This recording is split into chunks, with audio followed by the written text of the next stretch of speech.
વિશાલ કુમાર પાર્વતીબેન, તમારા મોડેલનું નામ બોલો. બરાબર.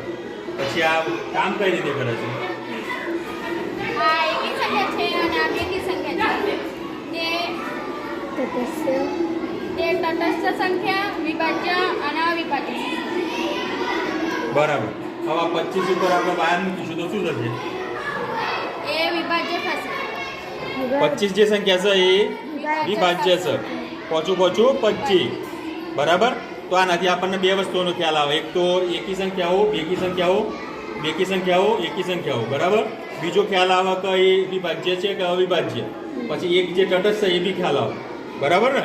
પછી આ તમે જાતે બનાવ્યું છે? બરાબર. પછી આ તમે જાતે લખ્યું છે? બરાબર. તે સેન્ટર પ્રાથમિક શાળા વઘાસ. બરાબર. ચલો, સરસ કામ કર્યું તમે.